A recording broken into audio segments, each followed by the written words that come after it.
So, in these politically divided times when we're all arguing and nobody can make an agreement on anything, we're all angry at each other all the time, Republicans, Democrats, I thought this was a good time to, just chill out, look at some good old fashioned escapism, and talk about a movie where a guy dresses as President Ronald Reagan and proceeds to murder a bunch of hippies at a music festival in the woods. The Tripper! I told you yippies to stay out of the forest. It's a bad scene, man. Looks like the critters got to him. Mighty big critters. Did you see anybody strange around? Yeah, there's weirdos all over the place. Party is over! So The Tripper is the directorial debt and so far the only feature film directed by actor David Arquette. David Arquette, who is best known for being married to Courtney Cox from Friends, but also he was Dewey in the Scream movies, Scream 1, 2, 3, 4, and 5. He was the idiot, bumbling, would-be hero who usually just ends up getting his ass kicked instead of saving the day. But David Arquette got a wild hair up his ass one day and decided he was going to make a movie. And that movie was The Tripper. Now, The Tripper was released during kind of the height of the George W. Bush presidency. It was, tensions were peaking. It was just before the economic depression that occurred. I don't think it was called a depression. What was it called? Recession under George W. Bush. But it was during the wars, and people were very divided, and Hollywood was throwing in just as it is now, and it tended to lean left. But I personally think The Tripper is a pretty level-headed movie. It makes fun of both the right and the left, I felt. And honestly, I'm going to say that I think The Tripper is one of the more underrated slasher films. Well, certainly one of the more underrated slasher films, but one of the most underrated horror movies of the 2000s. I really enjoy this movie. I think it's a good horror comedy. It balances the two well. It's able to be funny without sacrificing suspense. It's got some good kills in it. Now, the first and foremost, The Tripper is an homage. The Tripper is a straight-up homage to classic 80s horror. So if that doesn't appeal to you, you're not going to like this movie. The movie even looks, and I'm going to say The Tripper accomplishes this better than a lot of other movies. The Tripper actually legitimately looks like an 80s slasher film with kind of the soft, fuzzy focus that you would see in old movies like Madman, like the less polished slasher films of the 80s that just kind of broke out. And I like that. I actually really enjoy how grainy and unpolished this movie looks. I think this is a really cool looking movie, and I honestly wish that David Arquette had done more as a feature director. I think he may have done a documentary, but as far as legit straight up features go, this is kind of it. Well, I mean, so far it is it. So this movie had a little bit of a troubled path to the theatrical release. It was originally supposed to be part of the After Dark Film Fest. Now, if you remember the After Dark Film Fest, they sucked. After Dark Film Fest was this great idea. It was a good idea that they were going to release, I believe it was 8 horror movies every year in and around Halloween. And it would play over the course of a designated weekend. It would be all 8 movies in a row, and it wasn't a legitimate film festival. It was just play at regular theaters, and you can go and you could pay to see these, whichever ones you wanted, or just marathon them all if you had the time. Is a cool idea, but the thing is that they didn't take the time to find really good movies. So the After Dark Film Fest, which I believe they did 4 of, it might have only been 3 or 4, normally sucked. It was just trash independent horror flicks that normally would have just gone straight to DVD and you would have watched and you would have been bored by and forgotten 10 seconds later. There were very few good movies. And the thing is that if The Tripper had been released as part of the After Dark Film Fest, it may well have been the second or third best movie out of all of them, out of all 24 some odd movies that were released under that banner. But there was some sort of disagreement, whatever, who knows. And it didn't end up doing that, so David Arquette actually ended up rolling it out like a drive-in movie. He would personally kind of go around this country introducing the movie and trying to treat it like its own little premiere each time, which is cool. I missed it. I was in school at the time, so I was aware of the movie, but I didn't have the opportunity to see it in theaters. I saw it on DVD. But I've always really enjoyed this movie, and so the flick is about Okay, so if you saw the movie Session 9, and if you haven't seen the movie Session 9, go watch the movie Session 9 because it's an amazing horror film. But if you saw the movie Session 9, you know what deinstitutionalization is. Or if you just have really heavily studied, I don't know what you'd call it, 80s uh, public policy in terms of financials. Because Ronald Reagan had this policy where he was kind of rolling back a lot of social programs during his presidency. It was a very controversial policy. It was part of the reason that the left disliked him so much when he was in office. And part of that was what was called deinstitutionalization, which was where he pulled funding from mental institutions, which essentially said that if you're not a danger to society, if you're not a clear and immediate danger to society, and if you can function in any way, get out. So, I mean, and it released many, many mental patients out into society, which many have complained caused the homeless crisis. Homeless crisis. Now, I'm not super knowledgeable about this. Most of what I know about it is stuff that I've overheard. So I'm not pretending to know if this was true or the ins and outs of it. But that's kind of the premise of The Tripper. So The Tripper starts with a prologue, as many horror flicks do, where this young boy is being raised by his broke, blue-collar woodsman father in a cabin out in the woods with his dying mother. Now, and the woodsman father runs into an issue doing his job. He runs into one of those hippie blockades, like in It's Always Sunny in Philadelphia, where the hippies chain themselves to a tree. Like, don't cut down this tree, man. It's part of history. It's more important than people. And that pisses off the father, because essentially to him, what they're saying is this tree is more important to us than your dying wife, which would infuriate any guy. So the hippies chain themselves to the tree. The dad gets into an altercation and is arrested, and the son flips out. And in a really cool shot, goes after one of the hippies with a chainsaw. It is really kind of interesting seeing a kid that's probably about 10 years old just screaming with a chainsaw. It's a great shot. And I like a lot of the shots in this movie. I think David Arquette, he's a weird dude. And if you were alive, if you're a 90s kid like me, you kind of maybe remember just how odd, just genuinely strange David Arquette was. Love violence! From the warped mind of David Arquette. David Arquette was known for both weird, over-the-top behavior in real life and for playing weird, over-the-top characters on camera. Dewey in the Scream movies is actually one of his more reserved performances. He normally was known for screaming, weird comedy roles in movies like the WWF movie Ready to Rumble, or the Drew Barrymore movie Never Been Kissed, or Ravenous, which is a great cult film from the 90s, a great horror cult film, where he played the drugged out idiot. But so Arquette, it's not surprising that he could make a weird movie. It's surprising that he can make a weird movie that actually lands on any level as a horror film. The Tripper is a really cool 80s throwback slasher horror movie. It is. It's about this group of hippies who are all drugged out, pseudo-communist, free love losers, essentially. And they're led by Jason Mewes, the man, the myth, Jay from Jay and Silent Bob. Now, Jason Mewes is playing Jay from Jay and Silent Bob minus Silent Bob. He's playing the exact same character, and Jason Mewes very rarely acts. Now, I know he can act. I've actually seen him do it in a few things. Most recently, in that movie he directed, Method to the Madness, I think was the name of it. So he can act, but generally he just plays the same character every time. And he's definitely playing Jay from Jay and Silent Bob. He's the leader of the hippies, the guy driving the van, doing the whippets so he can barely see, he's so high. And I actually know a guy in high school that crashed his car while doing whippets while driving, so I know for a fact that's a bad idea. And the other one's Jamie King is our female lead. Jamie King, who's kind of an unsung scream queen. She starred in a lot of significant horror films from the 2000s.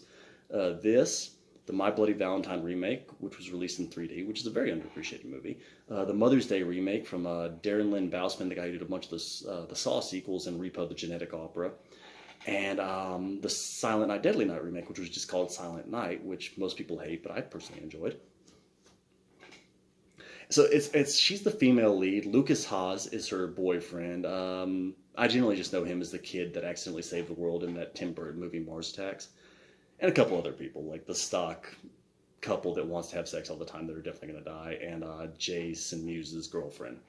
And the girlfriend who plays Jason Mewes, the girl who plays Jason Mewes' girlfriend is actually doing a pretty decent job here. And I only say that because she's British in real life, and she does a very believable American accent. So And this is our core group of hippies, and they're all getting high and getting laid and doing the stuff that characters normally do in slasher movies. And they're going to this giant hippie music festival headlined by Fishbone, who play themselves, and they perform a song towards the end of the movie, and they contribute several songs to the soundtrack. I'm not familiar with the band, but from what I understand, they were a fairly popular jam band of the 2000s. I'm more of a heavy metal guy, so I don't know. Although I did really enjoy the Reagan Youth song towards the end of this movie, because I also like punk rock, and that was cool. There's a straight up massacre to a Reagan Youth track, the hardcore punk band. And that was fun. So they're our core group, and they arrive, and this hippie music festival is being run by Paul Rubens, dressed up like Don King, like in his like American flag clothes. Paul Rubens, who was Pee Wee Herman.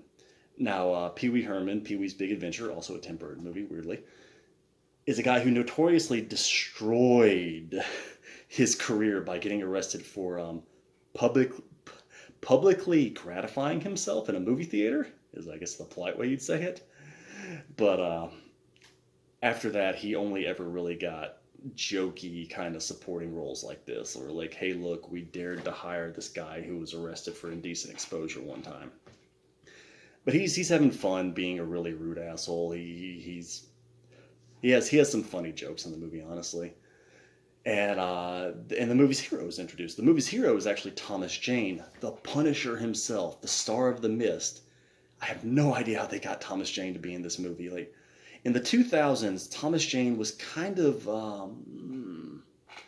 how do you describe him? He was a mid-tier leading man. He wasn't like an A-lister, but he was like a B-plus lister. You know, if you couldn't get a megastar, you could get Thomas Jane, and that's how The Punisher, Deep Blue Sea, which was actually late 90s, Dreamcatcher, The Mist. And this movie was released the same year as The Mist, so Thomas Jane was actually on a roll in this year, because he did The Tripper, which is a great underappreciated horror movie, and The Mist, which is a legitimate classic of the genre, Stephen King's The Mist. But Thomas Jane is the sheriff. He's got this kind of ridiculous looking handlebar mustache and leather jacket. They're leaning into the idea that this guy thinks he's the hero, even though he's really, really outside the loop. Like he is way behind the curve on what's going on. And that's sort of a running joke in the movie, is that he's a straight, maybe hippies might call him square, but he's a straight, square-jawed type guy who is trying to figure out what's going on at this hippie music festival without liking them or wanting to put up with them. Like, he just has these naked, drugged out hippies walking by him, people with like firecrackers on their head and crap, people doing like straight up drugs just out in public, just, not even trying to hide it. So, and I really enjoy Thomas Jane. I like the actor a lot. I've enjoyed him in basically everything I've seen him in. So it's always cool seeing him pop up in something. He's very fun in this movie. So it's a pretty straightforward premise. This serial killer dressed as Ronald Reagan with a very, pretty solid latex Ronald Reagan mask and the suit and tie, dropping little references like to Nancy Reagan and Ronald Reagan's dog, and the just say no to drugs, just say no. I believe that was started under Ronald Reagan. His policies. And he's just straight up murdering hippies in the woods, and It's a fun, campy B movie. That's the best way to describe The Tripper. David Arquette, he gave himself a small part. He plays a redneck that actually busts a bottle over one of the hippies' heads towards the beginning of the movie, and then he just kind of pops up a couple times. He's not very significant to the movie, and apparently David Arquette had originally intended on playing a bigger part, either in the sheriff role that Thomas Jane eventually got, or as the Lucas Haas character, who is the love interest of the female lead, Jamie King. So he was going to, that's not right. Lucas Haas, not as Lucas Haas, as Jason Mewes, as the leader of the hippies. He was going to be either Jason Mewes or the character, the leader of the hippies, or the sheriff. And he eventually kind of decided that he wanted to get, more actors that fit the roles better. And I don't think he would have been particularly good for either of those roles. He seems a little old. Even though I don't know that he's necessarily any older than Jason Mewes, he comes across a little bit older. So I think he would have seemed a little bit too old for that part. And as for Thomas Jane's sheriff, David Arquette is most famous for playing a cop in a horror franchise, so having him play the cop in a horror movie would be a little distracting, I think. So I think it's fine just having him in kind of an extended cameo as this asshole redneck named Muff. His character's named Muff. So, Yeah, there's some decent kills. The gore effects are middling. I feel like they're kind of okay on purpose. Like the whole thing is supposed to be an 80s throwback, and as such, they're not really trying to do mind-blowing visual effects. It's fun, campy, over-the-top bloodletting. Definitely watch this movie in the unrated cut. There's some cool stuff as far as like drug trips. Jamie King's character, the main character essentially, along with Thomas Jane Sheriff, had this bad experience with drugs early on, where she somehow was dating like Patrick Bateman from American Psycho, like just this asshole far right capitalist like douchebag in a suit. I forget what he had, a license plates. I can't remember what it was. It was something like George W. Forever. There are a lot of references to George W. Bush in this movie too. And he like was abusive with her while she was tripping on acid, and she kept seeing him as a zombie attacking her. And I don't really know why he's in this movie. He's played by an actor named Balthazar Getty, who's probably most famous for starring in David Lynch's Lost Highway. The movie kind of treats him like a red herring, except that he's not, because we already know that the killer's going to end up being this kid from the beginning, because otherwise why was that in the movie? But it's an okay cameo. Who cares? I like the look of this movie. I like the soundtrack. I think the soundtrack fits the movie very well. I'm not really into jam bands, but it fits the movie. It fits what's going on. The gore is pretty good. The movie needed a night unit bad. The night photography in this movie is terrible. It's grainy. It's either overlit where you can, I mean, there are scenes where you can just see the light off in the distance that's lighting the scene. It has no purpose being there. It's in the woods. It's just a light. They didn't know how to light the scene in the dark. The cinematographer for this movie did not know how to do night photography. And then there are other scenes that are just so underlit that they're grainy and they look like crap. But aside from that, I really enjoyed the look of the movie. I really enjoyed the movie. I like this flick a lot. The resolution is fun. I mean, it's fairly obvious, and I do like that this movie comes up with an explanation for why that terrible slasher movie cliche of, we knocked the killer down, we didn't definitively kill him, but we're going to go ahead and turn our backs on him. You know, everyone hates that moment. It's been a thing ever since it was really pretty much first invented with John Carpenter's Halloween. And this movie comes up with a good reason for why that happens, in that Jamie King's character is tripping on acid, and she actually tries to shoot herself. So everyone's distracted by that, and that's why the killer's able to do the old "I'm hurt but I'm not dead yet" and get back up thing. That was pretty cool. I like the cast. I really enjoyed Jason Mewes in this movie. I enjoyed Jason Mewes in pretty much everything. I think he's a very funny actor. It's kind of a shame that in between really not being a professional actor, I mean, he almost didn't act in anything except for the Jay and Silent Bob movies, the View Askew universe, the Kevin Smith movies, until they stopped making those.